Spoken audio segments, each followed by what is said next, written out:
Hey, Doctor Who fans, and welcome to the Big Blue Box podcast. My name's Gary.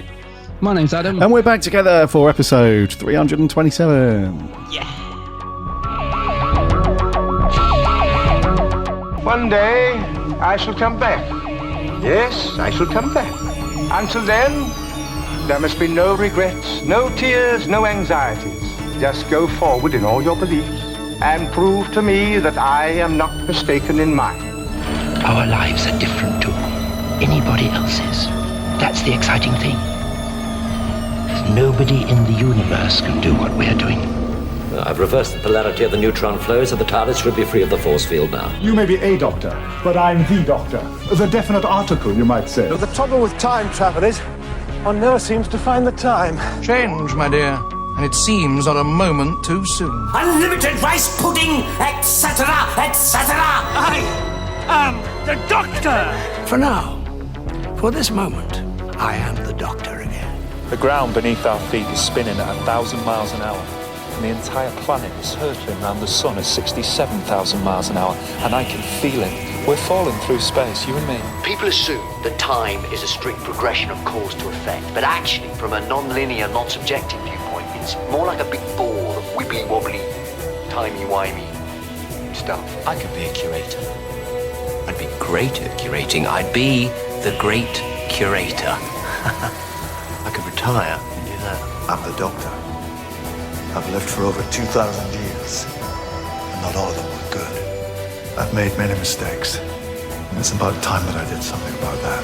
Bit of adrenaline, dash of outrage, and a hint of panic knitted my brain back together. I know exactly who I am. I'm the Doctor. Sorting out fair play throughout the universe.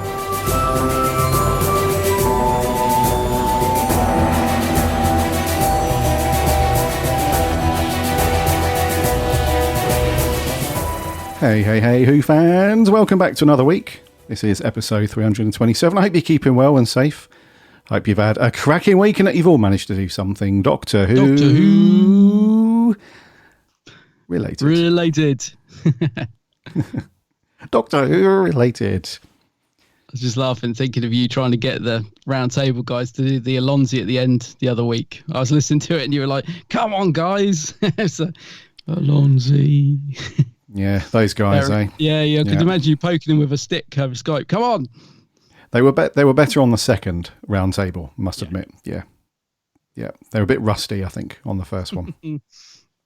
Whipping them into shape. Indeed, yeah. So in your absence, dude, it was cool to round up the team. I said to those guys that we'll probably do that a bit more regularly because it is cool to round those guys up, herd the cats, and get their views on Doctor Who stuff. So not really an announcement as such, but we'll probably do more of those. I floated the idea of doing one of those every month, which is not too heavy. So they seemed up for that. So yeah, if you like those guys and those opinions, I'm sure you did. That's a stupid question. If you like those guys are awesome. So if you liked their chit chat and their opinions and whatnot, then we'll be doing some more of those on a monthly basis, which is good. But it's good to have you back though, dude. Flying the old TARDIS, the old duo back together. The old gang, the band's back together. Okay. So so Adam's been on his travels. He's been on his holes. So I assume you're nice and well rested. But I don't think you've done much Doctor Who related stuff though. So let's get that out the way. Have you done much in the way of Who stuff? No, not at all. No. I've been to Dubai, which apparently was I didn't realise until I was out there was in Doctor Who. They used it for the desert scenes in Planet of the Dead, which I didn't have any idea until I was out there. So no, I honestly didn't. And my partner was thrilled when I mentioned it. The good thing about a desert is that I just took a picture of a random desert and said, this is the location. This is where it was. No, it could be anywhere. So I, for once, ended up in a Doctor Who location without even realising it. But what a time to go away with that huge news dropping, dude. I mean, I listened to the round table and I was like, I was just willing myself to be able to join in because it was great listening to you guys chat it. Just to say very quickly my thoughts. I'm so excited Russell's back. The first I heard of it was Matt from the Who-Addicts messaged me and said Russell's back, sent me a screenshot, and I was like, yeah, whatever. Like, this has got to be a parody account. This cannot be true. And it took about an hour for it to sink in. I was just searching and I thought, is this real? Has the BBC been hacked? This cannot be, because Russell's kind of always said that he did what he wanted to do with the show at the time. He's like, I did what I wanted to do. The only thing I would have liked to have done is brought back the Croton, so maybe I'll do that one day. But apart from that, I'm done. So I'm just really intrigued, like how and why have they managed to coax him back? And I think it's great. Just a couple of little things. I mean, I echo what you said on the round table. I'm looking forward to characters, the characters that Russell writes. He's very good at putting heart into the series. So I'm looking forward to that. But I'm slightly... part of me would have loved to have seen a new showrunner just to give it a fresh take. But that doesn't take aside the fact I am thrilled that Russell's back, because I am. But I also think we're expecting him to do a certain thing. And I think Russell, I doubt he'll go back to doing exactly what he did before. I think Russell will want to do something new with it. So I'm really intrigued to see what his sort of the RTD master plan is, if you like. So I'm looking forward to seeing his new ideas. But also I feel like, if it was me, if I was Russell, he's so well regarded as the showrunner, and he left on such a high. And I just think if that was me, I'd be worried about coming back, because you know what they say, once you reach the top, there's only one way down. So I'm just thinking he's really sort of, he's really got to bring it, because otherwise the littlest thing, people are going to be like, oh, he's not as good as before, is he? I wouldn't have done that. And I think he's really sort of brave to come back and take over. So yeah, but I am thrilled. I'm absolutely thrilled he's back. I think it's amazing. And it was so nice to see Twitter just exploding with so much positivity over it. It was brilliant. Yeah, no, it was, dude. And it was, that meme was going round everywhere. You've probably seen it if you use it on loads of different things, where there's a couple walking down the street and the guy's got his head turned. Yes. And, yeah, so it had Chris Chibnall written over the girlfriend. Doctor Who fans, the guy, he's got his head turned checking out the girl. Yeah. And the girl said RTD coming. Yeah, it was hugely funny. But it's like that, isn't it, though? I think people are like, it's just like the fandom, there's a huge part of fandom that's drifted away. And it does feel like this announcement has brought back a huge excitement to some of the fandom that perhaps weren't that excited before, which does bring me on to the other amazing, the other very interesting thing that you brought up on the round table. The timing of it baffles me. Like like I can totally see them announcing this if they'd have done Series 13 and then announce this at the end. Then that makes sense, because you've got Series 13 done, and then we're just letting you know what's happening next year or the year after, whatever. But to announce it just before Series 13 seems a really odd. I can't get my head around that, unless it was going to be leaked, or that. And I think there is a bit of truth in this. It has reignited a bit of excitement in the series. So I think there may be some people that it might actually benefit Series 13 in a way, because people are going into it now thinking, oh, well, even if I don't enjoy it, I've got Russell to look forward to, sort of thing. So there is that element to it as well. Yeah, for sure. It has definitely generated a bit more buzz around the show in general. Not specifically Series 13, which I believe the BBC should be doing. And just these little tiny things in between Strictly and stuff, and CBBC, where the Doctor's on screen for literally a few. It's just, it's those little...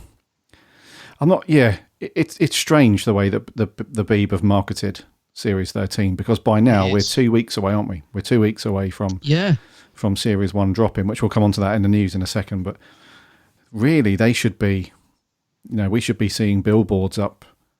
We should be seeing proper adverts. We should have a proper trailer by now. These little, flashes of 8-second things that they seem to think work wonders. No. It's been strange, isn't it? And this whole thing they did about removing all the social media for a day. What was that about?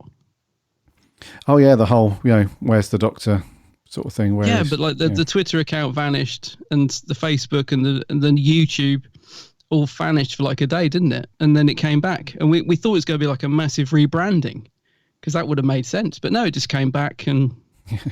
I don't know what that was about. You can see what they're trying to do. They're trying to use sort of a multi-medium approach, like social media channels and a bit of TV teasery bits, to build up this picture of something's coming after the Doctor, and where's the Doctor sort of thing. But yeah, it's just not. Yeah, don't want to be a negative ninny to kick the show off, but it just hasn't really worked, has it? It's just everyone's still none the wiser. If you think about some of the most successful shows in the last few years, I suppose, not just on the Beeb, but ITV and Netflix and stuff like that.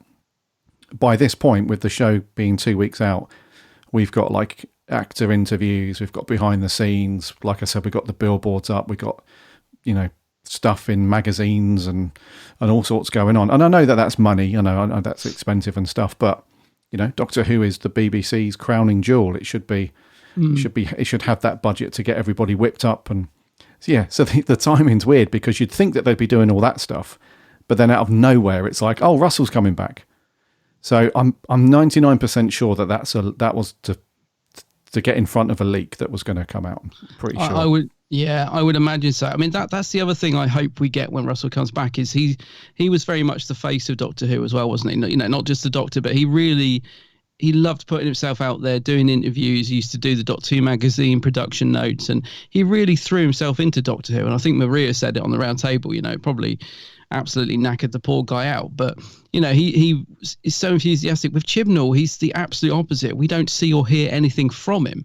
So that, again, doesn't help in terms of like creating a buzz, if you know what I mean. Like even the Moffat was brilliant at getting out there, and everybody, he was part of the personality of Doctor Who, wasn't he? Moffat and RTD. Definitely. Whereas I don't even know Chris Chibnall, or he's a totally different beast, isn't he? He completely keeps himself to himself pretty much. So I'm hoping when Russell comes back, we get a bit more of that as well, where we feel the personality of the showrunner and what they want to do and their vision, because that's the other thing that's been missing a bit, I think, for me personally, from the Chibnall era. So we just don't know what's going on in Chibnall's mind. Where is he going with stuff? And I get he likes the secrecy thing. I absolutely get that. But yeah, it's nice when you just feel like they're talking to you a bit more, if you know what I mean. Absolutely, mate. Yeah, it needs that. A show like Doctor Who needs that. Other than your leading man or leading lady, it also needs that sort of person to drive the fan community a little bit, and for people to and you're absolutely right. Russell and the Moff Bag, they did that in spades. They were always out. They always attended events. They were at signings at the BFI and did all sorts of stuff. Whereas Chibbers, it's like, has anyone seen? Has anyone checked on Chris Chibnall? The news has just landed. Has any comment, How many Chris? pints of milk has he got outside his house? Yeah, he did that little sentence, didn't he, in the press release for RTD coming back. But other than that, I'm pretty sure like the Radio Times and other people who are very much, they regularly do Doctor Who content, I'm pretty sure they would have reached out and said, so any comment? And he's like, about what? Does he ever leave the house? This big thing that's happening. I know you put one sentence in the press release when you probably knew a few weeks ago, but anything you want to say to the Who fans and stuff? Why would I do that?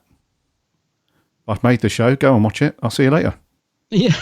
All right then. Cool. Thanks for that, Chris. Yeah. Anyway, back to our regular programming of talking to other showrunners about their TV shows, albeit a bit more enthusiastically. So yeah, it is weird, mate. It's weird, and I don't think, as much respect as we have for Mr. Chibnall, I think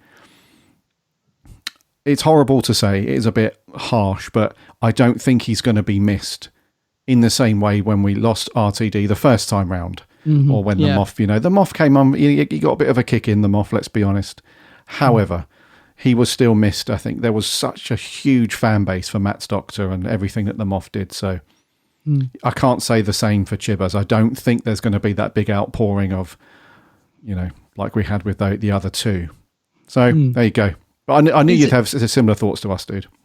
Yeah, no, I pretty much did. And it's a strange thing, though, isn't it? Because it's Doctor Who's quite a unique thing in that sense, isn't it? Like I can't think of any other program where I sort of need to know who the showrunner is or the director, or it's just something that's kind of gone along with Doctor Who for a long time, isn't it? It's quite unique in a way. Like his Dark Materials, I don't sit there and think, oh, who's the next showrunner of Series 3 of Doctor?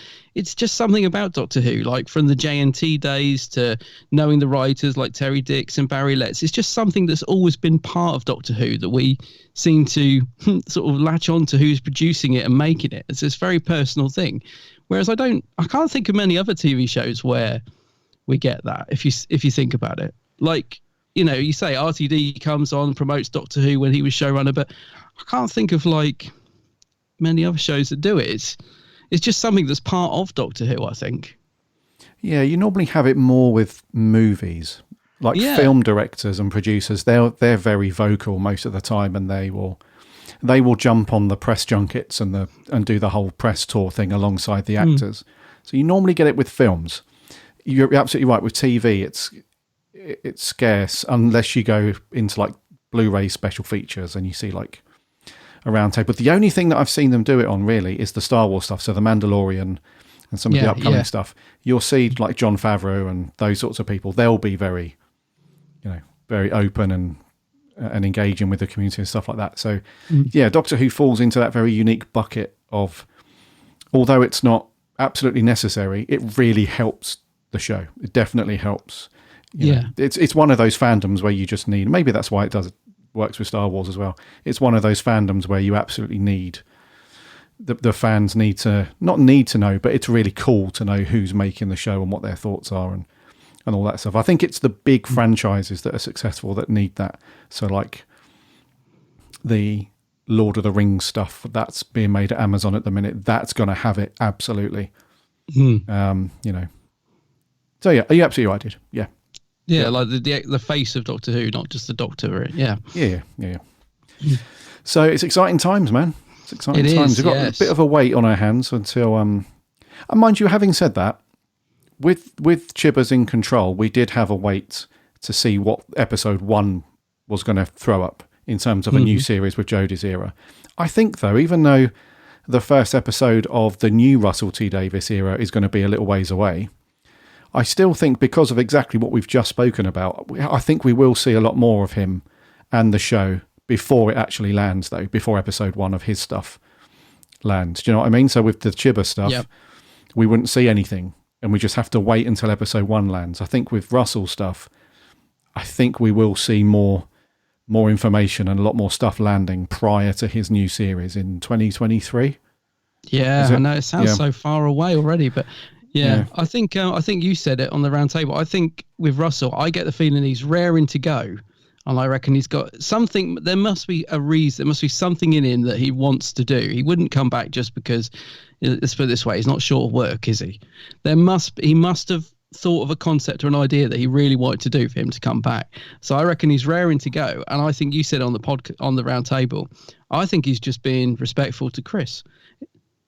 He's just being respectful to Chris because he's probably dying to tell us all these ideas he's got, but he doesn't want to overshadow Chris's era. So I think a lot of it, I bet he's like biting his lip. He's dying to tell us who the new Doctor is, and he's dying to tell us what he's going to do. And I'm really hoping I hope he's not going to be predictable. I hope he's really going to mix it up a bit. And I hope he picks some really random new Doctor. There's been a lot of names thrown around, which are very predictable. And they probably would be good. The girl from It's a Sin, whose name I can't remember, but she probably would be good. But I really hope it's like he throws someone in there that we're all like, whoa, who's this? This is, wow. Like a bit of a Matt Smith, something very fresh, not, oh, okay, it is them then. I thought it would be. Someone he's worked with before. I hope he's not going to be predictable. But yeah. But I bet he's dying to tell us stuff. He's just holding back, isn't he? Because he doesn't want to overshadow Series 13. Yeah, he is a professional in that respect. I don't think he's going to start. Yeah, I think he said in that statement that he's just a fan at the minute. He's just a viewer, and he's looking forward to Jodie's last stuff and all that. But that's a complete lie. You can tell that in his head he's got a million thoughts and he's excited and wants to, like you said, get cracking. But the only thing he said on the new Doctor, he said very short and sweet. He said whoever he casts as the new Doctor, apparently their only main trait has got to be that they're limitless. Yes, which I like the sound of that. Yeah, they've got to be able to do anything, which is absolutely right. I was going to say, a lot of people think that RTD's going to, retcon the Timeless Child and do all this. I don't think he will. I think it's a respect thing, even if he wanted to secretly, because I think he has been a supporter of the Timeless Child arc. I think he has stuck up for Chris Chibnall, which is fair enough.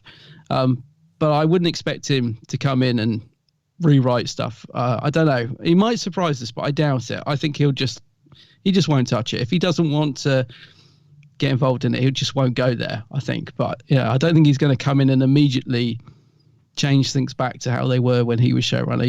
He'll just continue on and do his own thing, I think. Yeah, it's not going to be a big reset, I don't think, that some people are expecting. Well, let's be honest. After they dropped the whole timeless child thing, Chris Chibnall hasn't done anything with it since. So, well, I wonder if Series 13 is going to be heavily. I don't know. I wonder if he's going to do something with it in Series 13. I'm really not sure, but don't know, man. Yeah, part of me hopes he does, because I'd like to see, like, he's thrown it in there now. He's thrown the grenade in the room. You may as well let it go off and do something with it. I don't know. Not that I'm a fan of it at all, but yeah. It's weird, isn't it? Yeah. Because you can't really put the cat back in the bag. No. But at the same time, nobody likes the look of the cat. Like, cats are supposed to be cute and fluffy and you want to stroke them. But in this case, you just want to kick it out the window. Yeah, this one's a bit rabid. Yeah, never thought I'd say that on the podcast. Us be kicking cats, but no. Figuratively speaking, of course. I mean, I don't know. Who knows? Who knows, mate? It's going to be exciting. Yeah. Yeah. So, yeah, I knew you'd have similar thoughts, dude. As we were recording, I was like, yeah, I think Adam's just nodding along listening to this. Oh, I was. Very much so. Yeah. Okay, so other than listening to Roundtable and stuff, not done much else. The only thing I've done is super glue the plungery thing back onto my Imperial Dalek. Oh, is that an Eagle Moss one? Figure, yeah.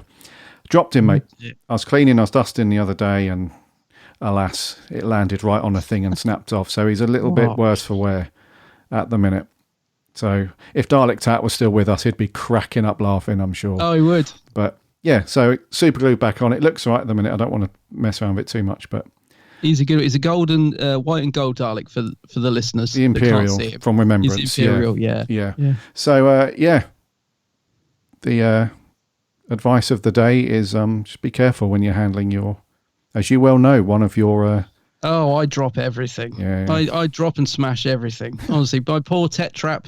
Oh, the Tetrap, that was it. Figurine from Harrop that was about 80 quid. Yeah, dropped him, smashed his ears and gun. I had a Dalek at the end of my bookshelf, one of the big, massive, huge remote control ones on the end of the shelf, and all the books fell over like dominoes and pushed him off the edge of the shelf and smashed into pieces. I wreck everything. And it's weird because I'm so careful and finicky about stuff. The more careful I am, the more I smash. It's always been that way. Yeah. Occupational hazard. Yeah. Yep. Right, we've got no more chit chat to get through. Nope. So let's go and do a bit of news, shall we? We've got a few bits to talk about.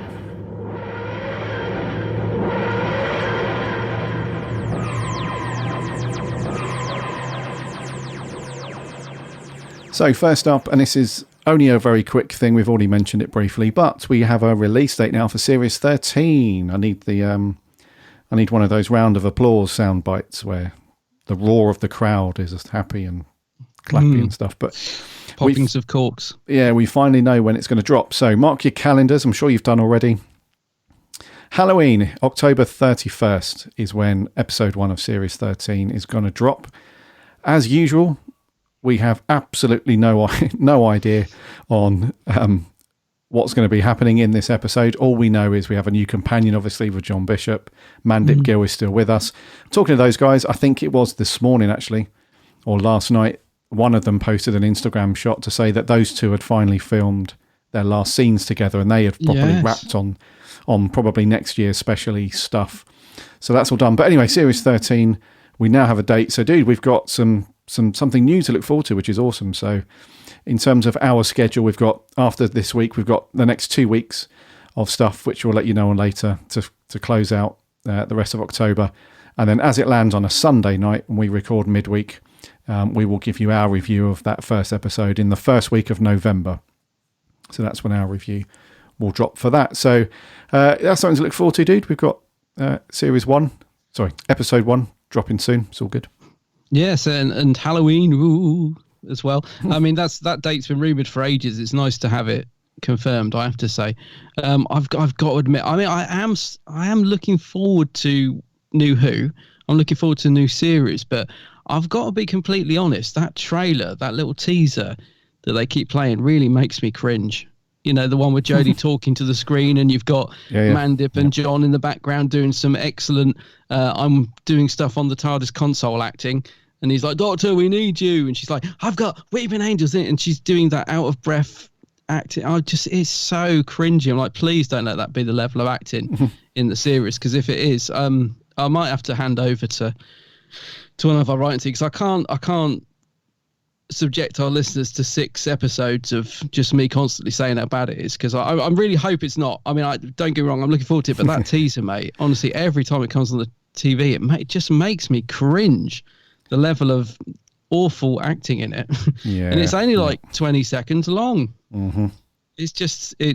But anyway, it's great that we finally got a start, and I hope it's good. 6 episodes, come on. Is it all written by Chibnall? Because I haven't heard any other writers announced, so I'm assuming he's written the whole thing. No, there was some other writers announced, yeah. Oh, was there? Yeah. Oh, okay. Yeah. I'm pretty sure, anyway.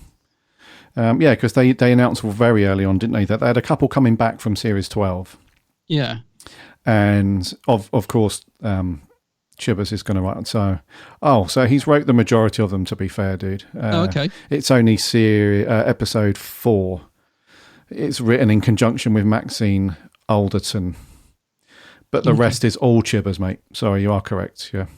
It's quite funny, isn't it? After all the sort of level of secrecy, and even though we know about the Weeping Angels and Sontarans coming back, so it keeps it all under wraps. There's no shots of them in the trailer or anything, and then they just put out this teaser where Jolie just reels them off like a list. It's really ironic, you know. Yeah. So keep it all secret, and then we'll just have the Doctor blurting it all out in a 20-second promo. I hope we get another trailer. I think I need something more than that awful teaser to get me buzzing. I do hope we get another trailer, like with some monsters in before it airs. I need something to get me going. Yeah. I'm sort of, as I said, looking forward to New Who, but I'm not exactly chewing at the bit at the minute. I need something to get me get me excited for it. It'll be interesting to see what they do with this new format, because we're kind of back to the key to time kind of stuff, aren't we, with the whole continuous story over 6 episodes thing, which we've not had for a while. So it'd be interesting to see what they do with that. And this whole Flux thing sounds quite... They're obviously building up the threat. So the subtitle for the new series is Flux, and they're obviously building up this threat that something is coming for the Doctor. Something is building up to be this big threat. So I'm hoping that in episodes 5 and 6 and the finale that pays off, and it's a decent big old thing. I can't imagine it'll be too threatening, because the Doctor's back for another few specials for next year. So, yeah, that's right. Yeah. So we'll see, man. But yeah, something to look forward to. And you're absolutely right. Let's just hope that it's not. We're not just week after week just rolling our eyes and here we go. So fingers crossed. I don't want another Class scenario. I mean, I just remember by episode 3 of Class, I was dreading reviewing it, because I just thought, I can't go on the podcast next week and just moan again. I really don't want to be in that position. So yes, I'm hoping it's good. On to other news. Yay! Another Blu-ray set has been announced. And this one has been rumored for a couple of weeks, actually. So yeah, season 17, the Tom Baker era 17. Yeah, it's coming out as a Blu-ray set. It's I mean, looking at the stories, we've got Destiny of the Daleks, City of Death, it's a good one, Creature from the Pit, Nightmare of Eden, oh dear, Horns of Nymon. How many Nymons have you seen today? Horns of Nymon. Yeah. And of course Shadow as well. So it's a bit of a mixed bag season, but the thing is with these sets is it's as much about the extras as the episodes themselves, and the packaging's gorgeous, as you'd imagine. There's loads of extras. I'm not going to list them all here, but there's just it's just packed full of great extras. I mean, we've got the behind the sofas, which are always my favourites. There's new making ofs and stuff. There's loads on it, so it's cool. I mean, at the end of the day, we want all the seasons released, don't we? So it doesn't really matter which one we get next. But I'm happy to have another Tom season, but I really, really want one of the early Doctors. Like, I want to see a first or second Doctor set on my shelf. I really do. But I'm happy enough with this. So cracking trailer as well. It's awesome. The trailer. Yeah, another cracking trailer. Yeah. For this set. Yeah, season 17 is not one of my faves, I'll be honest. It's only got 2 decent stories, really. Well, one good story and one kind of good story. The rest is... I'm guessing City is the one you like, and Destiny... Yeah, City of Death, very cool. Destiny of the Daleks, yeah. And the other ones, yeah. Yeah, I must admit the others are a bit. How many Nymons have you seen today? Yeah, not great. How many Nymons have you seen today? Yeah, that's if you haven't seen that video, just YouTube how many Nymons. It's How many Nymons have you seen today?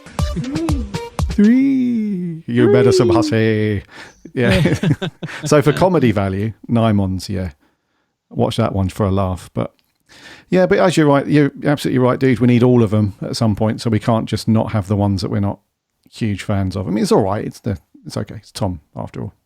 It's Tom, So- and I'm glad they're doing a special version of Sharda where they're finally putting it presented in 6 episodes rather than one big massive slog. Oh yeah. Which the animation they did for it was okay, but because it was just one long episode, God, that was hard going. So I'm glad they finally sorted that out and they've put it into 6 episodes. It should be much better, I would hope. Yeah. So yeah. Still a must-have though, dudes. It's got to be bought. It's got to go on the shelf. It's not bad. I mean, it'll be, as I said, it'll be worth it for the extras. I think there's a new interview with Lila Ward on there. I think they may have even flown over to Hong Kong to interview her. I can't remember, but it's great. I'm glad we're getting another one before the year's out. Talking of which, it's due out is it December 13th or something like that? Yeah, it's not too far. These things normally get announced. If it doesn't get put back, of course. Of course, yeah. These things normally get announced months and months before, so pretty quick turnaround on this one, which would be good. So yeah, mid-December it's due out. It'd be good. And they're going to do a BFI screening for City of Death, I think it is, as well. I'm not sure when, but that's obviously, I think it's a week or 2 before it comes out. That's right, yeah. Yeah. Yes. Yeah. So good times. Another Blu-ray box set. Yes. How many Nymons? So moving on. Last bit of news. Last quick Adam, bit. our friend Adam, will love that. Yeah. I spoke a couple of weeks ago about the Doctor Who exhibition that's kicking off next year. That's kind of a replacement, I guess, for the Doctor Who experience that was in Cardiff. And said I'd update you guys when we had more info on that one. So the first date for the tour is May. We don't know the exact date, but May next year, 2022. The exhibition is going to kick off and it's going to start up in Liverpool, which is rather good. So Liverpool Museums, that's the place. So these are all independent places, by the way. So I don't think there is like a central website for the exhibition tour that you can book tickets. You just have to keep your eye on when it shifts to another city or something. You just go direct to that venue's website and book your tickets through that. So yeah, Liverpool, May 22, and over on the National Museum's Liverpool website, it's already got the stuff up there, but the tickets are only available to the museum members at the moment. So if you want to book a member as sort of general public, that's going to be the day this podcast goes out, actually. So the 15th of October from 10 a.m, you'll be able to jump on there and book your tickets. If you're a member, though, you can book your tickets now. It's all good. And I'm not sure on the exhibition itself, the ticket prices, but to actually get into the museum, it is £14 for adults, £13 for children. If you book in advance, it's £16 on the day and £15 for kids on the day. But I think that the tickets to actually get into the Doctor Who bit, it's called Worlds of Wonder, I think that might be an additional cost. I'm not 100% sure. So you'll have to keep... Or if your ticket covers your entry fee as well. So I'm not 100% sure on that. So we'll have to find out tomorrow. We're recording this on Thursday, the 14th, by the way. So we'll find out tomorrow and then we'll tweet out and let you guys know. But you off to this? I'm assuming... this is probably a big blue box meetup, dude. I would have thought. Yes, definitely. I'm well up for this because I only went to Liverpool for the first time very recently, a couple of months ago, and I had such a great weekend in Liverpool that I said on the train back, I can't wait to go back. I really liked Liverpool. So the fact that they're now doing a Doctor Who exhibition there is an absolute double bonus. Really excited for this, actually. The promo pics they've put, I mean, obviously they're artist impressions, but if it looks anything like these promo pictures, it looks brilliant. So I'm well excited for this, mate. Definite blue box meetup. I'm well up for this. Yeah, Defo, yeah. Really excited about it, actually. Yeah, it's cool. And as it's in Liverpool for the premiere of the exhibition, we might get John Bishop turn up on day one and do a little. I was in Doctor Who. I can't do the accent. There we go. I was up the road there. Just down the road there, doing Doctor Who down the road. it's sort of a cross between Ringo Starr and Chris Eccleston. That's correct. Yeah, but it's great to see the costumes and stuff getting back on display. I mean, that's brilliant because I was wondering what had happened to them after they, been boxed up from the experience. And there's the big old face of Bo. It looks like he's going to be there. And car boots, K1 robot. Imagine. Make a few quid on that. Oh, imagine seeing the K1 robot at a car boot. Oh, dear. How much for that beat up old robot? Looks like a dog. $5. So, the Worlds of Wonder, the Doctor Who exhibition. Just a reminder, it's not like the experience where it's about the props and everything. They'll be there, all that stuff will be there, but this is more about exploring the science behind Doctor Who and how it inspired the storytelling and all that jazz. So it's a bit of a double hit combo. You get all the Doctor Who cool stuff, but then you also get the sciencey bit behind it. So there we go. We'll probably be up there. We'll let you guys know we're going to be there. We'll do a big fan meet up or something. That'd be awesome. Yeah, a bit amazing. Yes, right. That's news knocked off the shelf. How many 9 months? So let's get on to our review this week. And what are we doing this week, Rod? Well, we got to try and stay clear of the old dodgy American accents because we'll get told off. But this one's full of them. So we're drifting back to season 3 of Doctor Who with the Hartnell story, The Gunfighters. Well, if it ain't a great Doc. Oh, you flatter me, young man, yes. Doc, I would like you to meet the Clanton brothers. The Clanton brothers. Oh, dear. I mean, how do you do? With the Clantons on holiday in town, you and me's headed for a load of trouble, boy. We shot down one of the Earp brothers. Now you really have declared war. I'd blast you down as soon as spit at you. We're leaving now. You're under arrest, Pop. Under arrest, and don't you call me Pop. Look, we'll give you 5 minutes. Holiday's my prisoner. Well, that's too bad, because if he ain't out of there in 2 minutes, his friend Regret here is going to swing in his place. Yeah. Now! Yeah, the Gunfighters, my boy. Yes. The Gunfighters. We're back to the old black and white days, obviously. First broadcast back on the 30th of April, 1966. And went through till the 21st of May. It was written by Donald Cotton, directed by Rex Tucker. It's a very cool name. William Hartnell, of course, as the Doctor. Peter Purvis and Jackie Lane. Stephen and Dodo. Pretty decent supporting cast number on this one. And synopsis is when the first Doctor, Stephen and Dodo, arrive in the town of Tombstone in 1881, the Doctor's only aim is to find a dentist. Adamant that they should only stay at night in Tombstone, the Doctor finds their stay prolonged when he inadvertently becomes involved with a group of gunmen out to kill Doc Holliday. So, dude, 4 parts of a Doctor Who Western. What are your thoughts? I'm going to get off my horse and drink my milk. I've got a bit. It took a bit of getting into this one. I'll be honest. Because it's tonally, it's quite strange, isn't it? It's sort of a mix between a Western and a comedy. It took me a bit to get into it, I'll be honest. So I've watched the first one. I mean, it's not the first time I've watched it, obviously, but it's not one I go back to very often. Watched the first ep and I thought, yeah, it's all right. Yeah, it's kind of get the plot. You know, Doctor's been mistaken for Doc Holliday. Okay. And that's kind of pretty much the whole story. But what saves it for me is Hartnell, really. He's just so good in it. He really lifts every scene that he's in. He's, I sort of felt a bit sorry for William Hartnell because I'm thinking this is close to the time when he would have been hauled into the office and told, I think it's time you left and we're going to get someone new. And he to me, he seems to be firing on all cylinders. There's the odd fluff, of course, but he's really going for it, and he seems like he's having a lot of fun. Even though if you watch the documentary, him and the new producer, it's not Innes Lloyd. Sorry, not the producer. They've forgotten the guy's name. Something Wild. Anyway, him and Hartnell just did not. They were like chalk and cheese. Apparently, there was a lot of fireworks during this story between him and I'm sorry, I've forgotten the guy's name. Was he a producer? Was he? I thought he was a producer, but I can't see his name on the list. But yeah, Hartnell, a little bit volatile because obviously Verity Lambert's left. It's the person that took over from Verity Lambert, actually.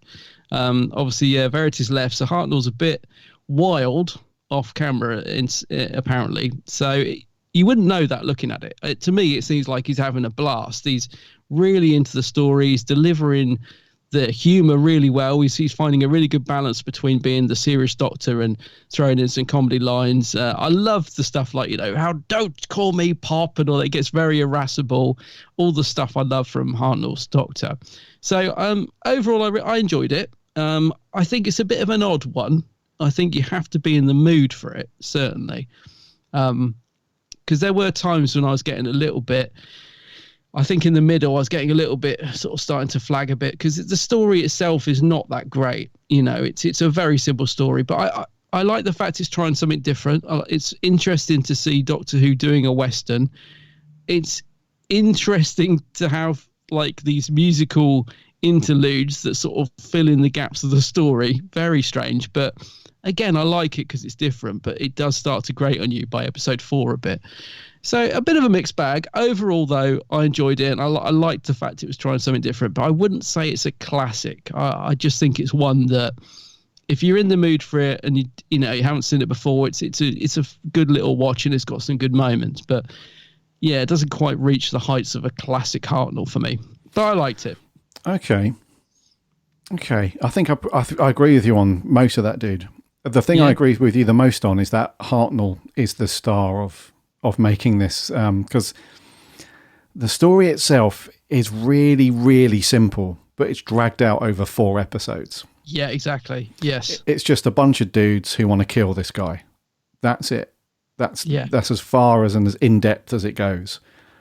And it's just this kind of, in each episode, they very comedically manage to not kill him for whatever reason. And then it culminates with this like typical Western shootout. And that's it. This all could have been done in 1 episode. It really could have done. It could be a 20-minute thing.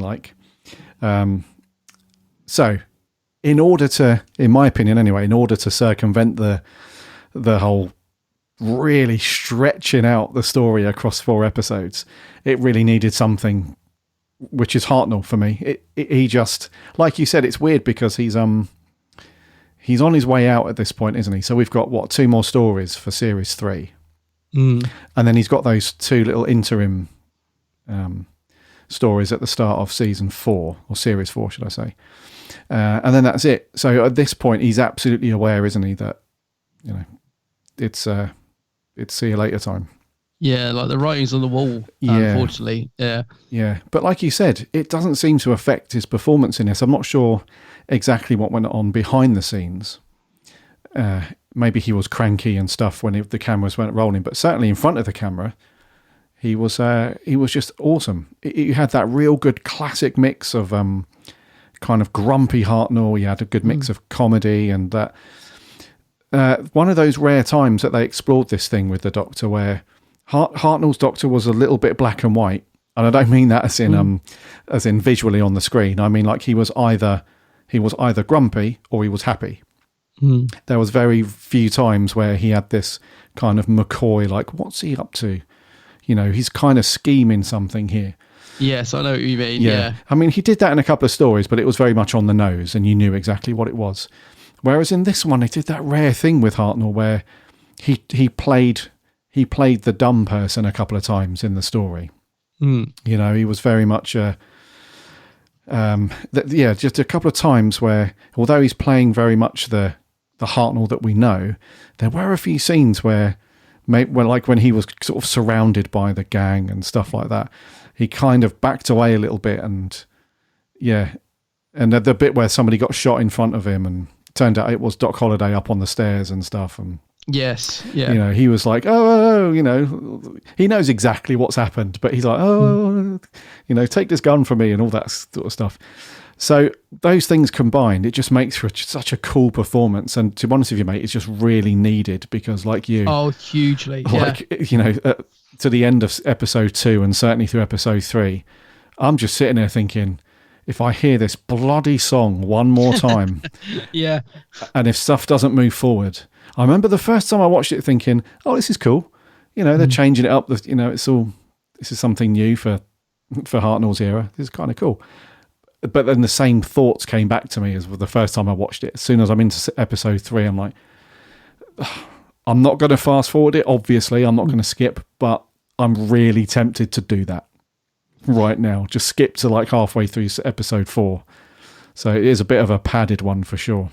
Yeah, I think I was the same. It's that dreaded episode 3 scenario, isn't it? I was like that. By episode 3, I was thinking, because I watched 2 and 2, so I watched 2 episodes, one night and 2 the other. I thought I'd split it up because like you said, not much happens once you get into the initial story. It is quite padded out. And like you said, Hartnell really saves it for me. And I think by the sounds of it for you, it's John Wiles was the producer that him and Hartnell were at each other's throats a lot, apparently. Okay. I think he took over from Verity Lambert and then producer Innes Lloyd, I think it's how you say his name, was very much the peacekeeper. Very much got on with Hartnell. Yeah, it was quite a turbulent time. And the thing is, just going back to Hartnell's performance, it does strike me, the more I watch his last couple of stories, so like this one, and then the War Machines, which comes, is it next or one of the next stories, which is one of my favourites. I absolutely love the War Machines. Yeah. It's the Smugglers. No, hang on. So Savages next, and then it's the War Machines. Savages, and the War Machines. I mean, Hartnell's superb in the War Machines and gives a great performance. And I know he was struggling, but Hartnell's fluff lines ever since, you know, An Earthly Child, it's just part of his, you know, it's just one of those things. And it doesn't bother me at all. We fluff lines in real life, like very often on the podcast. I'll get tongue tied and I can't find the words I'm looking for.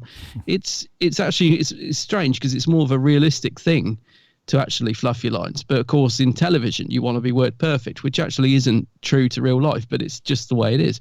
So it doesn't bother me that Hartnell fluffs his lines. And I don't see a particular moment where I think, oh, yeah, you can tell he's got really bad. I think there are moments perhaps in the 10th Planet where you might think, oh, yeah, he's, you know, but even that story, I think he's great in it. So it starts to make me think that maybe Hartnell was a little bit pushed out. I mean, there's no denying he had a health condition, definitely affected his learning his lines. I know that. But I can't help but feel like some of the stuff going on behind the scenes might have also contributed to the producers who were then taken over from Verity, saying, you know, this guy, he's very difficult to work with. He's not learning his lines very well. He's not very well person. Let's get rid of him. Let's get a new guy. Because Annika Wills says on the making of, you know, she found Hartnell very difficult in terms of some of his views on life. And, you know, she was brought in the War Machines, and she said, you know, we're compared to Hartnell. She just found it so much easier. So I don't know. I can't help but feel like, I just feel a little bit sorry for Bill because he loved this part. He made it his own, and to me, he's still giving a great performance. Forget the stuff that's going on behind the scenes, because that doesn't seem to translate onto screen to me. To me, it's still a good performance. So I feel a little bit sorry that in just a few stories' time, he'll be given the boot, really. Because it very much wasn't his decision to leave. And I think although it probably was unavoidable because of his health condition, I just still feel it's a shame. When I see him like firing on all cylinders in a story like this, which would have otherwise been really dull, you know, apart from the odds. I mean, the end scene's great. The shootout at the end's brilliant. But, you know, apart from these odd moments, if Hartnell wasn't in this, it would be dull as dishwater, quite frankly.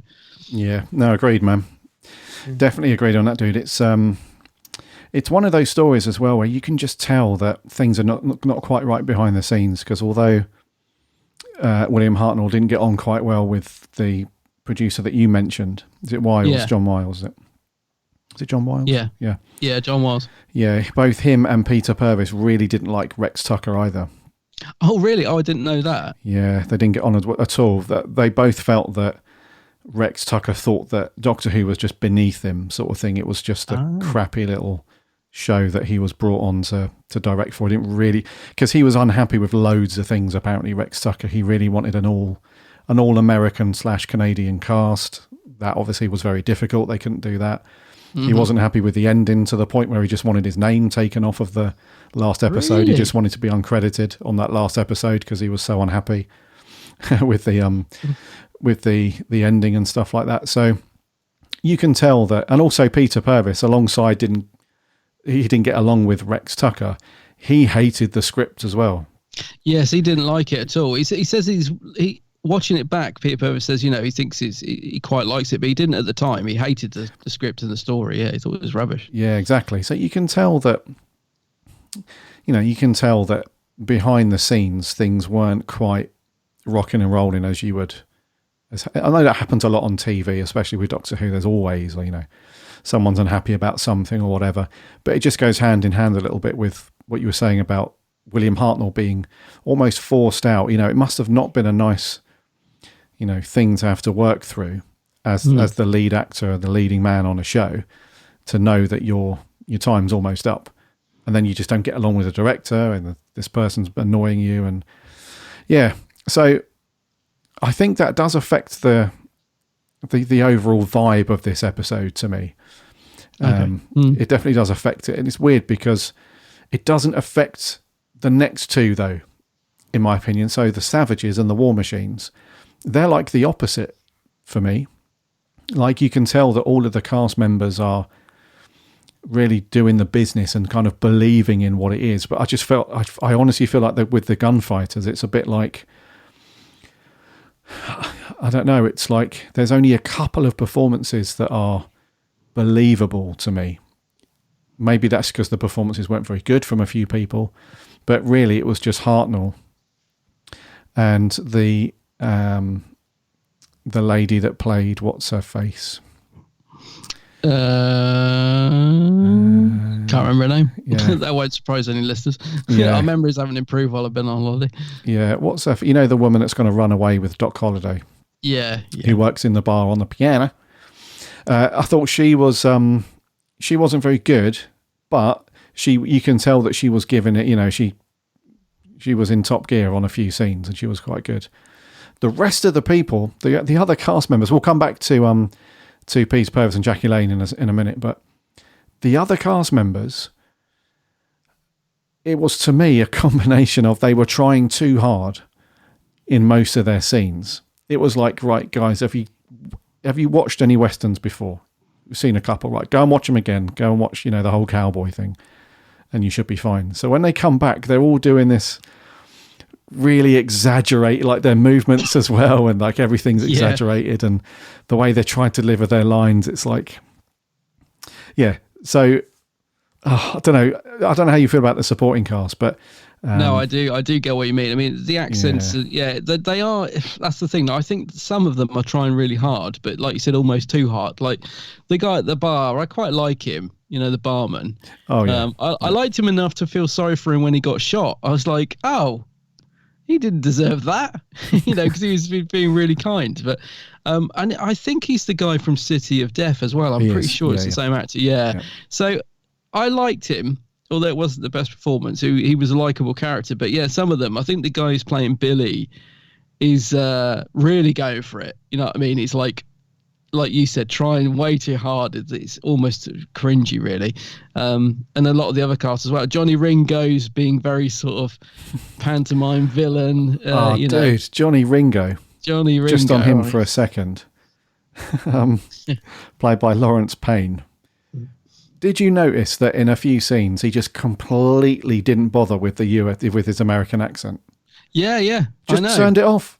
Not even didn't bother.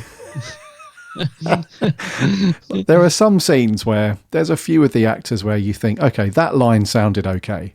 You did that one, the business. But then this other line, your Yorkshire accent is stronger. in that line than it is on this one. Yeah. You could kind of forgive that, it's hard to keep that up, I suppose, as an actor. I think there's only a few actors in history that have done it convincingly where people have thought that they are American. The dude that played House, was it Hugh Laurie? Hugh Laurie, yeah. He's really convincing with his American accent. There were so many people that had never heard of him before in America that just assumed he was just another American actor. So, but it must be a struggle to mentally keep that up as you're shooting all the time. However, Lawrence Payne, Johnny Ringo, old Ringo, there were some scenes where he didn't even attempt to do the American accent. And you would have thought that everybody, not just the director, but everybody on that set would have gone, I assume we're going for another take because he hasn't done the accent.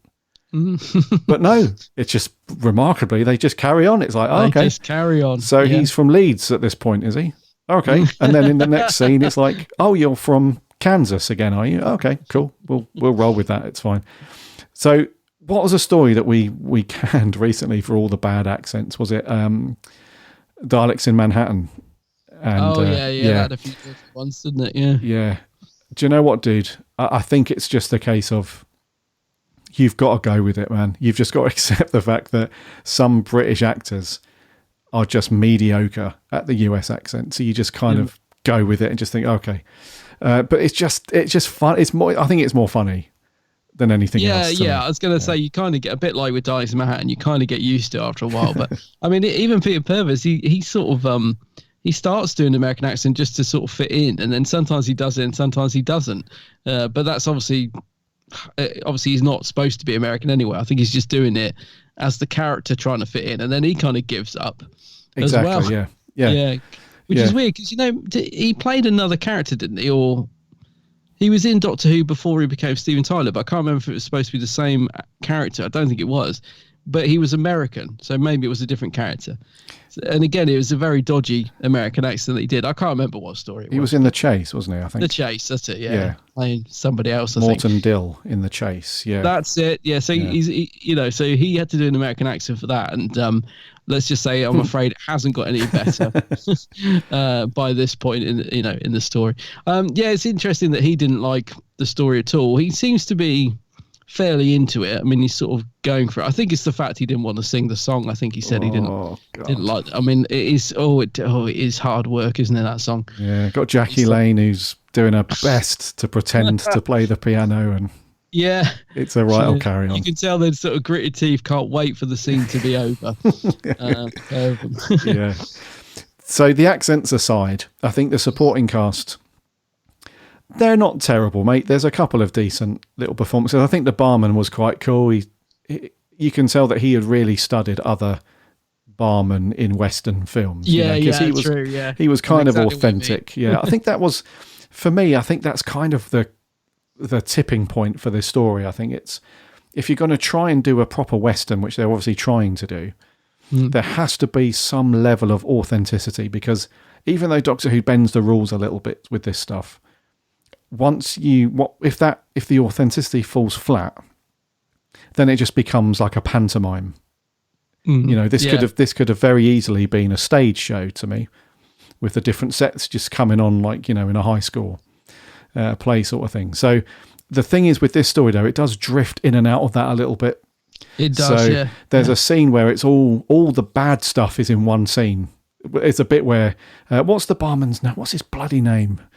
There's a bit where he gets shot, and you've got the gang there, and there's a lot going on. Stephen's there, so you got Stephen, Peter Purves doing his kind of in and out accent. You've got Ringo doing his in and out accent. You've got the other guys that are doing their best to do an accent, and then the barman gets shot, and as he lands on the bar, the whole thing wobbles around. I noticed that. Yeah, it's meant to be like a really big solid wood bar, you couldn't put anyone through it, but so there's he nearly topples it, doesn't he? That nearly falls over. So there's a couple of scenes like that where all the bad stuff is together in one bit, and then you've got but thankfully that's kind of few and far between. The rest of the time you can absolutely see that they're trying to be authentic and stuff like that. I mean, right from the outset you can tell it's kind of authentic because they're on proper horses. Yeah, that's a good start, isn't it? I must admit, when I saw the horses riding in at the beginning, I thought, God, this is quite ambitious because, real horses in probably a tiny BBC studio. There's definitely effort gone into it. I mean, I'm surprised to hear about the director because I thought for Doctor Who at this time, it was quite well directed in terms of there's some nice high shots, where the camera's looking down on the sets. The sets themselves as well for this era of Doctor Who, I think, are fairly decent. Obviously, we've got the wobbly bar, but that's more the fault of the actor falling on it. But it looks good. The bar sets look good, the room sets, the actual... the actual exterior sets as well. It looks pretty good for Doctor Who at this time. I feel like there's effort gone into it. But yeah, it just unfortunately it doesn't all come together. And I think that the main problem with this one is the fact it hasn't got enough story to sustain 4 episodes. Yeah. Yeah, defo.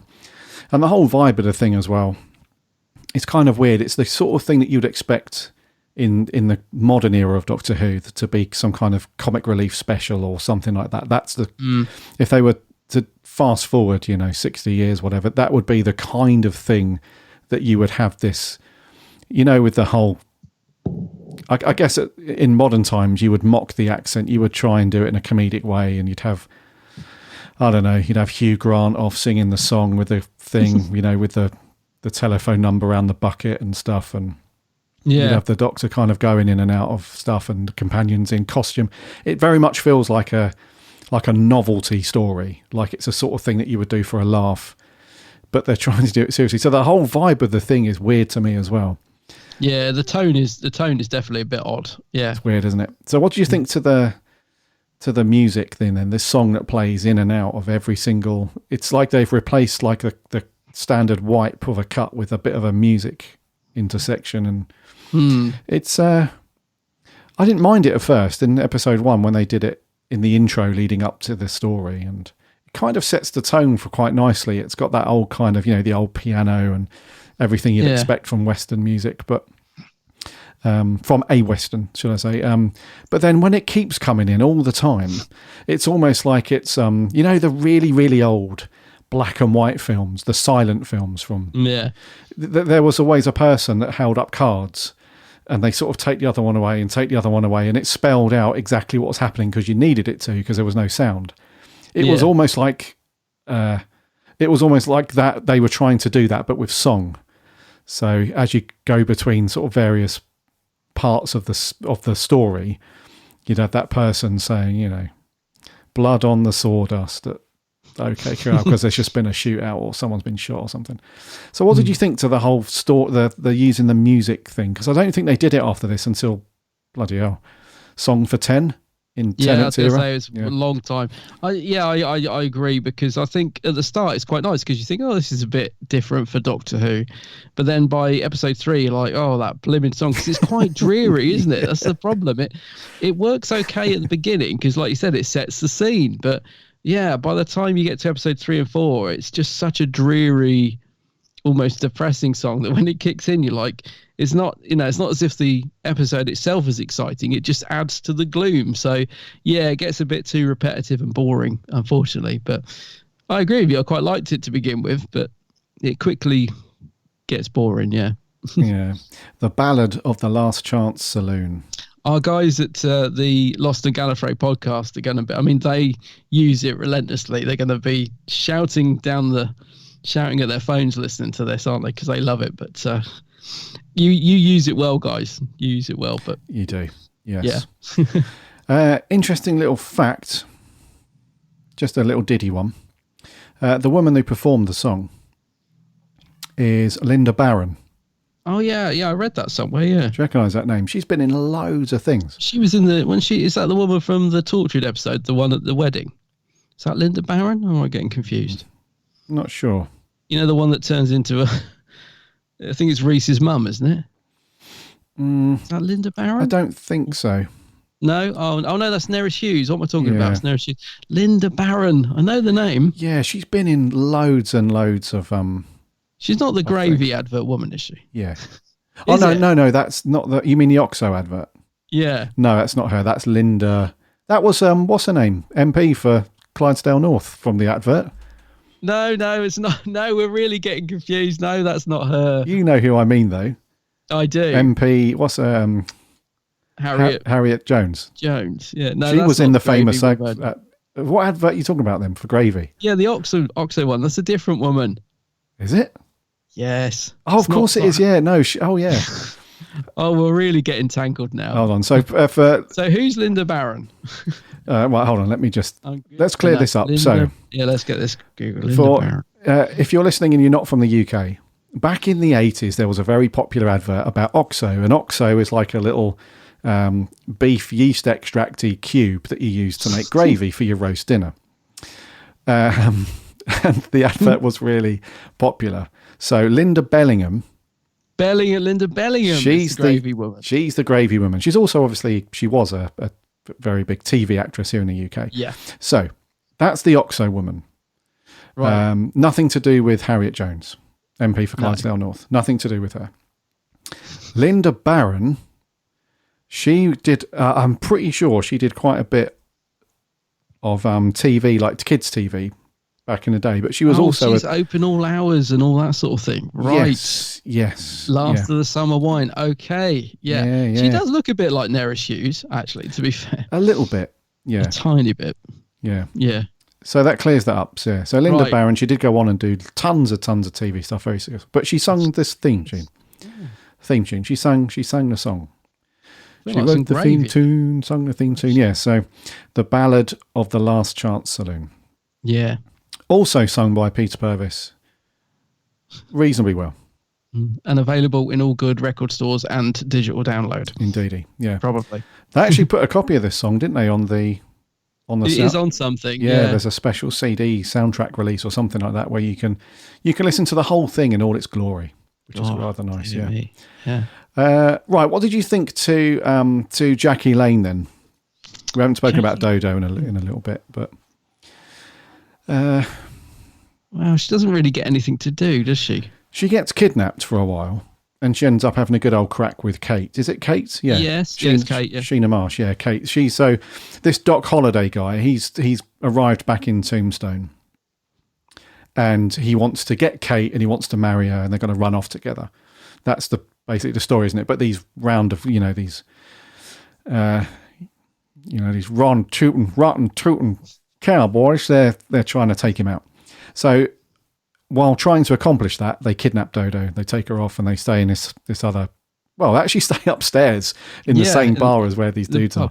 Yeah. So they're up there, and she's having a crack. And there's one bit where Doc Holliday's gone back to his office to get a bottle of whiskey. He's got the ump, and I think Dodo says to Kate, why'd you put up with him? She's like, oh, men, blah, blah, blah. They roll their eyes, have a little laugh together. And then before that, there's just a bit of excitement in the TARDIS when the TARDIS lands. Interestingly, they just do away with the TARDIS materialisation. It's just, it's going to land weird, behind that door. Yeah. But there's like a really long shot where you're waiting for it to appear. And then it just cuts to it being there. It's really strange, that. Well, yeah, it's just time saving, mate. It's like, well, we know it's going to be in there eventually, so just do the sound effect and we'll cut to them coming out. So when they come out, they get excited, don't they, that they're in the Wild West, and they come out. He's looking like Woody from Toy Story. She's got... Yes, he does. She's all excited and jumping around. That's probably the most animated you see her in the story, unfortunately, for Jackie. She, like you said, she doesn't really get a great deal. She plays the piano for a little while, and the writers don't know what to do with her, do they? I mean, that you're right. That's probably the best scene she get when she gives the Doctor the hat. That's a lovely little moment, isn't it? He looks pretty good in the hat, though. He does. He really suits it. Yeah, and he's playing the whole toothache thing well. But yeah, Dodo. I mean, the thing is, there are two little moments of this where she really, you can see there was good potential in the character. There's two moments where she really stands up for herself. I think there's a bit where she's talking to Wyatt Earp up in the room, or is it Doc Holliday? I forget. I don't know. One of them. She's sort of he's bossing her around, and she's having none of it. And I thought, oh, that's good. She's finally got some good lines, and she delivers them well, and she's got a good bit of oomph to her performance. But unfortunately, apart from those two, minuscule little scenes, there's nothing really. And I think it's a shame, because you definitely see potential when she's given stuff to do like that. But sadly, they don't really give her anything to do. So she may as well not be in it, really. A little bit, yeah. Totally sort of forgotten by the writer, really, yeah. And I think that applies to a lot of her stories. I think she's a companion that gets forgotten about. I mean, I hate to say it, I often forget about Dodo, which is a real shame, I think. Yes. No, I agree with you, mate. Yeah, it's one of those, you know, a two companion with the Doctor thing is not busy by any stretch. No. So there's absolutely potential there to write some cool stuff for her, but... And you'd have thought they'd have learned, like with Susan, I think the whole reason, you know, Carol Ann Ford left because she felt like they didn't know what to do with her character and she wasn't getting any progression. They didn't sort of learn anything from that, you know. So they bring in Dodo, a sort of, not a similar character, but, you know, sort of a replacement for Susan, someone that the Doctor could be a grandfather to. And yeah, they don't really, again, they just sort of just have them there in the background. It's just a bit of a waste, really. A little bit, mate. Yeah, I agree. Yeah, what did you think to Doc Holliday then? Anthony Jacobs. He was all right, actually. He's not too bad. I mean, he totally gets the part he's playing, doesn't he? And he's, Absolutely. like you said earlier, he's going for it. He's not too bad. He's not a bad performance from him. Yeah, not too bad. His accent was fairly solid throughout as well. It's all right. It didn't dip like some of the other people who just gave up halfway through. Yeah, not too bad. And then we had the Earp dudes, didn't we? Marshall. So, so we had Marshall, Wyatt, Earp, and then we had Warren and Virgil sort of thing.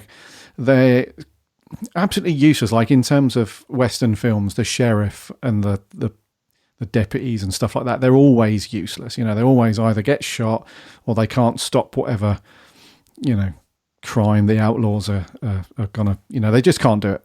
Yeah, they're pretty useless, yeah. Not much different in this one then. So they do manage to sort of keep the Doctor safe. They throw him in jail for the night, don't they? Even though they give him, like, you know, Stephen turns up, he's like, right, I've got a gun for you. You can use this to escape. And he's just like, none of it. He's like, no, I'm here for a very good reason. I'll be here for some time. He's just not quite putting two and two together.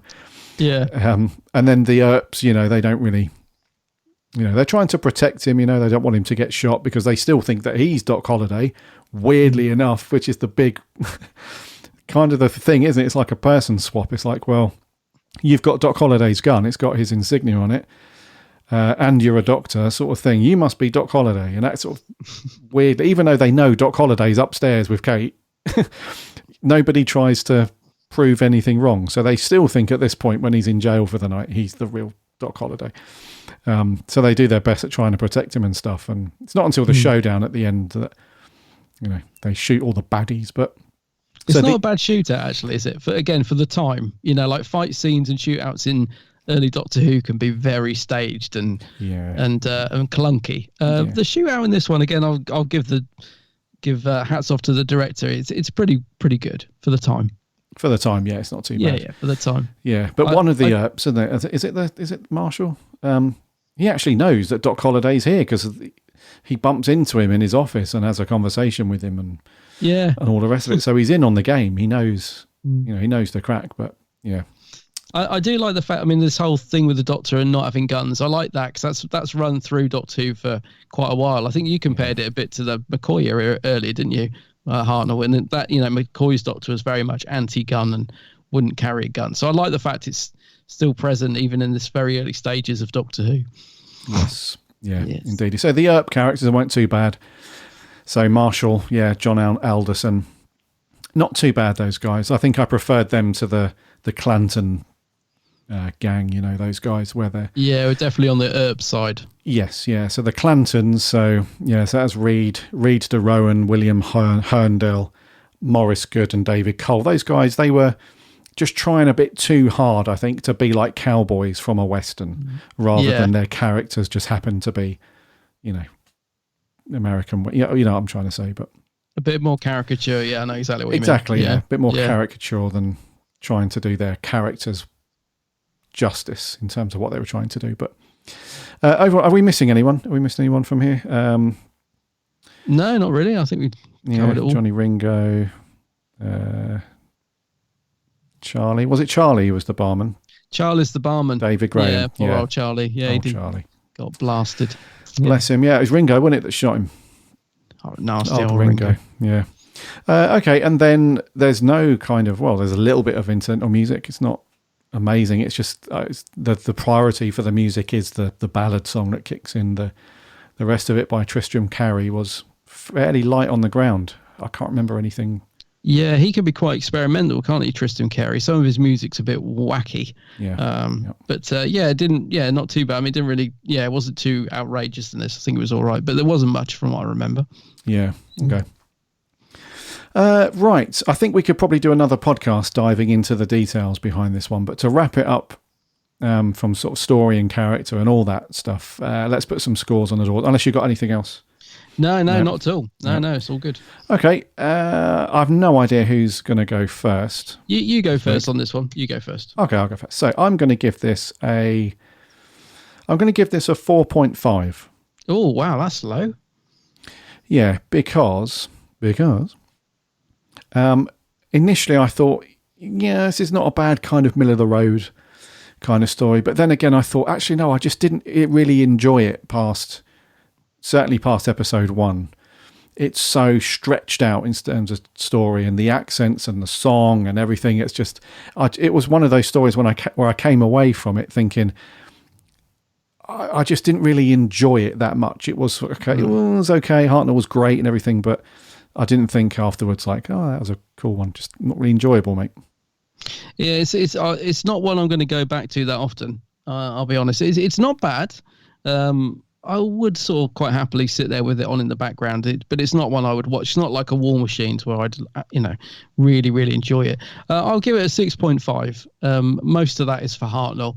He absolutely saves this one. He really does. It would be so boring without his performance is excellent in it. So probably 6 of those 0.5 score is Hartnell. Okay, that's cool. Yeah, I thought he was brilliant in it. But it does. It's way too stretched out. The story is so thin for 4 episodes, way too thin. But it's all right. There's a lot worse. Yeah.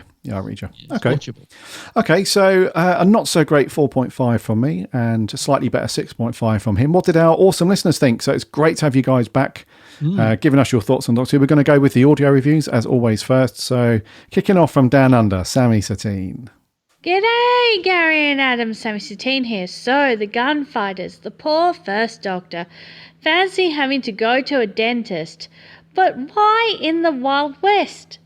This was a good concept, better executed years later in a town called Mercy. I like Dodo, Stephen and the first Doctor. I think the story was okay. I give it 6 last chance saloons out of 10. I have to say, the news Russell is coming back was a nice thing to wake up to on a Saturday morning. See ya. It certainly was, Sammy. It was. I think we're still dreaming. Yeah, it's a cruel prank, isn't it? Yeah. Thank you very much, Sammy. So a 6. Not a bad score there. Not bad at all. Thank you very much. Moving on, this is Mr. Joe Turner. The Gunfighters is an episode in which I have a lot of fun with. I love the setting of the Wild West, as well as the characters we meet, such as Doc Holliday. He's a character that is well developed and always in control. At times, he can also be a little sinister too. Even though the song called The Last Chance Saloon was blooming annoying, I found it interesting that they used lyrics of the song to echo what was happening on screen, and for the most part, I liked it.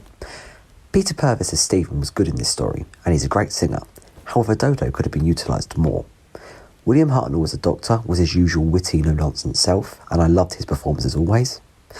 And the overall plot was simplistic, but well written, with interesting world building with regards to the 2 families, the Outlaws, and the town of Tombstone. There was quite a few shocking deaths that occurred, like poor old Charlie the barman, and some comical attempts to die on screen that were a bit melodramatic to say the least. Lastly, the end action sequence between the 2 families was fantastic and was a perfect way to end the story. So I'm going to give the Gunfighters a 7 out of 10 because it was a solid story. Thank you. 7. A 7 from Joe. The highest score so far. Yeah, I nearly gave it a 7. It's not quite up there for a 7 for me, but yeah. Not quite. Yeah, it's a decent score though. Thank you very much, Joe. Peter Purves is a good singer, is he? Interesting. Interesting. He was actually. He was pretty good. Yeah. Thank you very much, Joe. 7 out of 10. Moving on. This is Mr. Toby Coleman. So fill up your glasses and join in the song. The law's right behind you and it won't take long. So come you coyotes and howl at the moon till there's blood upon the sawdust in the last chance saloon. And on and on and on. Yes, I have to agree with Stephen when he succeeded at gunpoint that it does go on a bit. Anyway, the Gunfighters is an interesting historical from the Hartnell era, as it isn't actually historically accurate. It feels very much like a school production of a Wild Western with a bit of a soap vibe to it at times.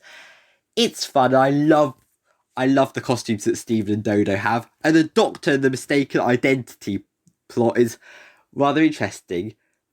It's just, there's better stories in the Hartnell era, so I'm going to give it 6.5 overworked ragtime pianos in the last chance saloon.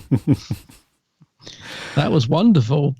Very good, Toby. What a voice. Yeah, we could have overdubbed you onto the Stephen singing that song scene. Very nice.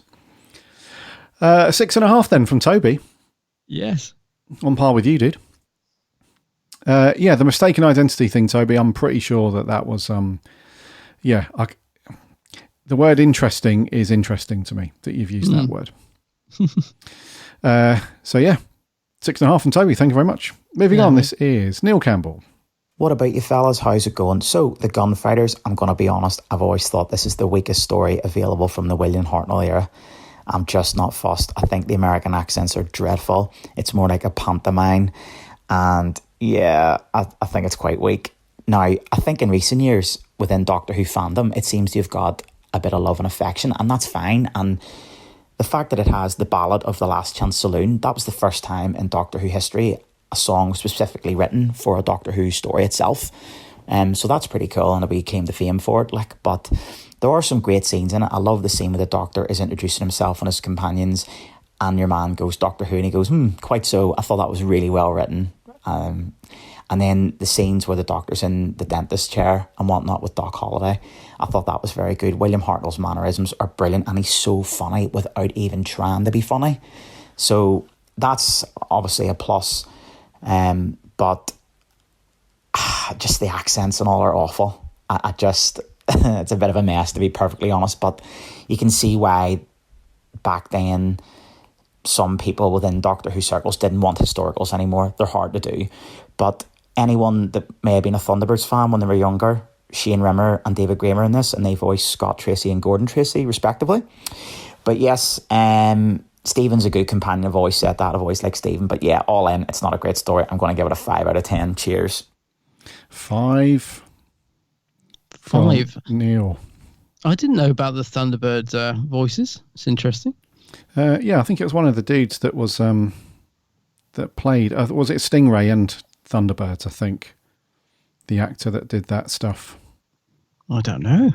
Yeah, Stingray. Love Stingray. What was the other one that was cool? Was it Johnny? Captain Scarlet. Captain Scarlet. Yeah, there was another, I'm sure, called Johnny something. No. Gary, I don't think so, mate. No. Yeah. You're not thinking of Joe 90, are you? Joe 90, that's it, yeah. Ding, ding, ding, ding, ding, that's ding, ding. Johnny. Yeah. Johnny 90. Johnny 90. Yeah. Yeah, Shane Rimmer, wasn't it, from who did Brains and stuff, yeah. Oh, right. Yes.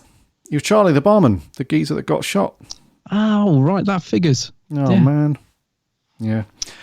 Anyway, back to Neil. Thank you very much, Neil. 5 out of 10, a bit of a middle of the road one for you. Yeah, so totally see that, dude. Yeah, thank you very much for your review, as always. Last one, though, this is TARDISNet 66. The Gunfighters is simply the worst story of the first Doctor era. It involves the Doctor having a dentist appointment, which is a really strange plot point and very uncomfortable to watch. You also have horrible tonal clashes. The story can't delve into a full-on western and really fully embrace the vibe of the family show, so just get this light-hearted silliness placed on top of the story, which really doesn't gel well with all the cringy and horrible singing in the first episode and the horrible American accents, which overshadows any kind of performance from any of the actors. And you have the awful song repeated again and again and again, which just drives me mad and overshadows a great deal of the story. There are too many characters who feel interchangeable and not enough of a growing conflict and threat. The story's historical inaccuracies also make it feel rather pointless as a pure historical story. I like Dr. Holiday as a character, and Hartnell was great as always, but overall I'll give it a 2 out of 10. Oof. A 2. Do you know, TARDISnet does make a very good point about the tooth, because what is the point of that storyline? I did think that at the time. I was thinking, like, what this doesn't go anywhere. Like, there is no reason for it. Yeah, it's a bit weird as well. We're unsure as well, as because you would have thought that having a toothache or any kind of medical condition, you would have thought that he would have gone into the future where science and, medicine has progressed to a point where they could probably just do it very quickly and cleanly. So we're unsure about whether it is his usual, you've overshot the mark, you can't fly the TARDIS, and we've landed in this weird time. I'm going to put it down to he can't fly the TARDIS, but yeah, it does seem a bit odd. Yeah, because you wouldn't go back in time to the Wild West to go and see a dentist, would you? It's not really, no. Yeah, and he recovers very quick as well. He has that thing hoid out of his mouth, and then it does make for a funny scene there where he's like, anesthetic. Have you got any? No, never heard of it. Yeah. So TARDISnet not feeling this one at all. Not at all, no. Not good, a 2 out of 10. So thank you very much to you guys for sending in your audio clips. Very interesting as always. We had a few over on the socials, over on Twitter. We had Jordan, one of our writers. He said, quite like this one. The song gets a little annoying, but it's clear how much fun Hartnell is having. Stephen and Dodo continue to be a good couple of companions. The American accents are a little ropey, but overall it's good fun based on true events. Chippy T says, we're in the age of westerns, so let's throw the Doctor into an adventure. To be fair, it's enjoyable enough. Hartnell seems to be having fun. The dentist story is amusing, and the saloon story has mild peril. More of a skip than a watch. 6 from me. Yeah. Not bad, though. Those cool dudes over on the Lost on Gallifrey podcast says, the Last Chance Saloon. Of course, I love the song, and I'm glad to give it the attention it deserves every fortnight.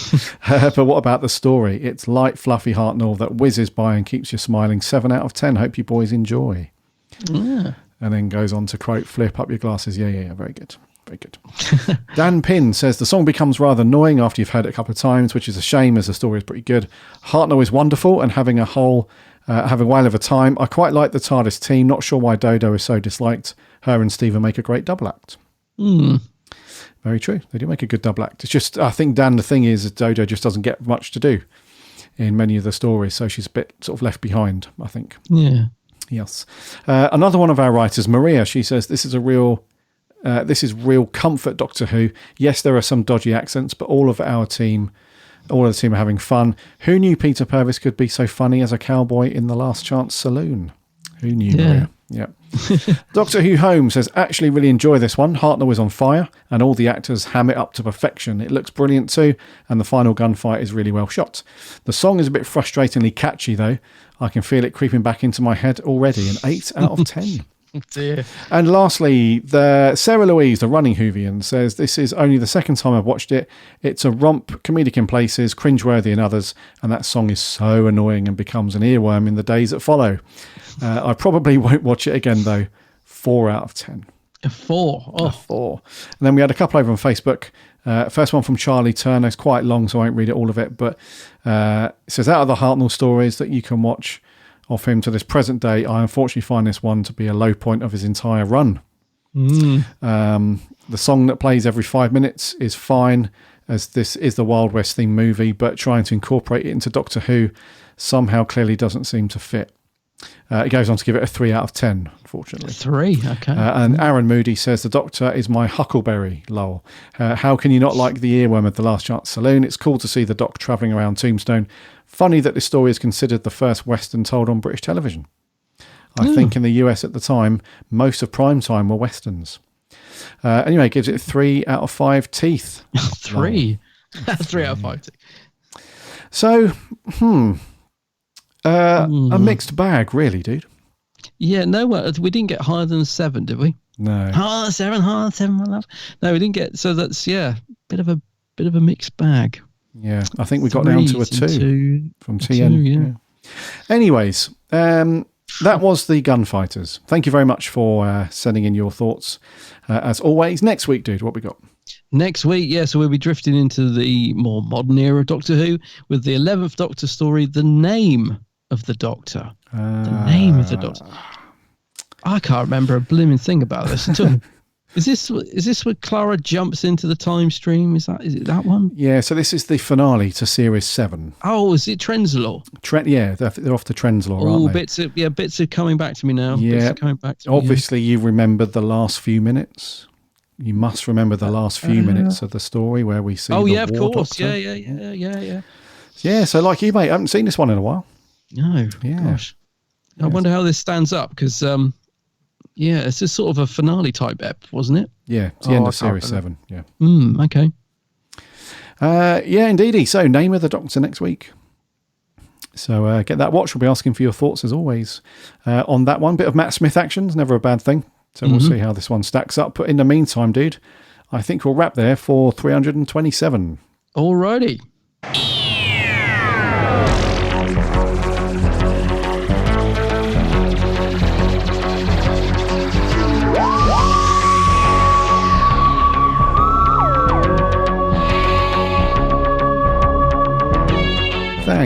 Thank you so much for coming back and listening to our show for another week. That was episode 327. If you're new here to the podcast, it's great that you've discovered the show, and thank you very much for listening. If you're a long-time listener, one of the grizzled ancients, then it's great to have you back as always. Thank you.